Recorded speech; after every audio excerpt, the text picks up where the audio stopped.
Okay, so more and more I'm finding this quote from Jung to be important when talking about my theory or the approach that I'm taking in this interactive test.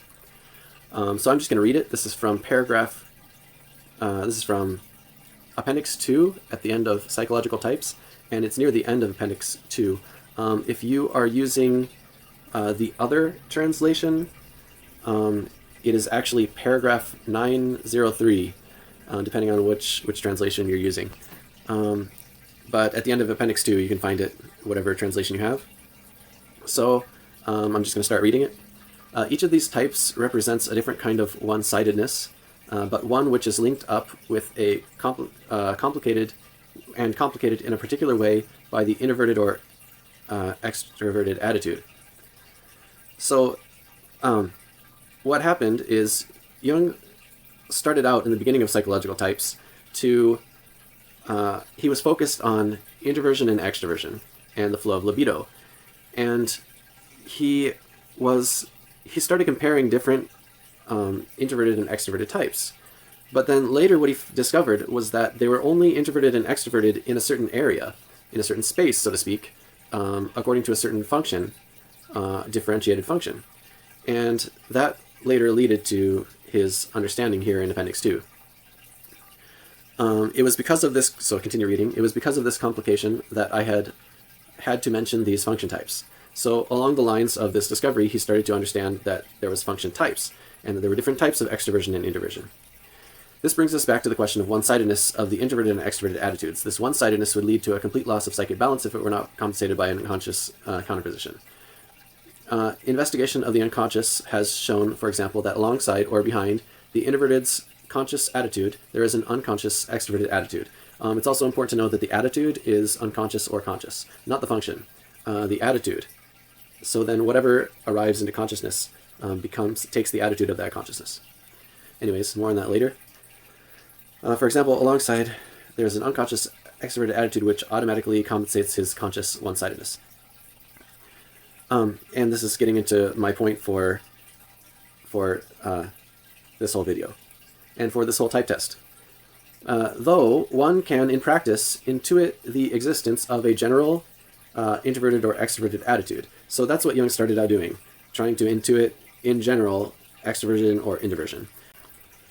Okay, so there is a place in Psychological Types where Jung started to notice that by focusing on whether someone is introverted or extroverted and focusing on their attitude alone, he started to notice a danger in attributing introversion or extroversion to a certain function type.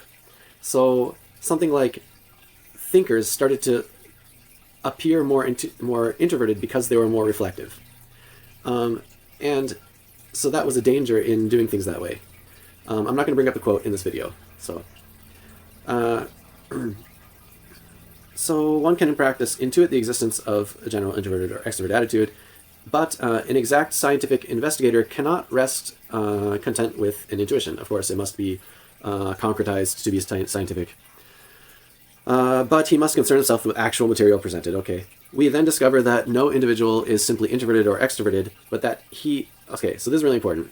We discover that no individual is simply introverted or extroverted, but that he is so in one of his functions. Because the differentiation of a function singles out that function into its abstract form. And this is amazing to me. I'm just discovering this. I'm not trying to be arrogant. I know I seem that way, but I'm with you on this ride of discovery because this blew me away. It's amazing that this discovery that the differentiation of the function singles out the function and abstracts it from the other admixtures of concretization, of getting it mixed with other functions. And then that's where you start to be able to differentiate if that abstract version is being extroverted or introverted. And that starts to be easier to see that then. And then on the flip side, it is counterbalanced with an unconscious, very underdeveloped, very archaic opposite attitude of the opposite differentiated function. And then if you can't measure by the opposite introverted function, and you didn't have the differentiation, so you didn't know, like, this was a primary conscious thinking type, and then you wouldn't be able to look for this opposite attitude in the feeling space. It would be hard to type that person. So this is all a discovery that Jung made. This is a discovery that I'm starting to discover, and it's very exciting for me. I wish I could just explain it more easily. I'm terrible at explaining this stuff, and I try to act like intellectual, but this is all, like, I'm just like discovering this stuff. So, and I hope that we're discovering this together. So welcome to the ride, so to speak. Let's just keep going. Take a thinking type, for example. Most of the conscious material he presents for observation consists of thoughts, conclusions, and reflections, as well as actions. So for the thinking type, in his space, check out my spaces video, the object is different than sensation type. Because sensation type, they're interested in tangible world, objects that you can sense, experiences, and things like that. Whereas the thinking type, the object for them is thoughts, conclusions, reflections, actions, decisions based on actions and things like that. So these intellectual perceptions of an intellectual nature, just to sum it up.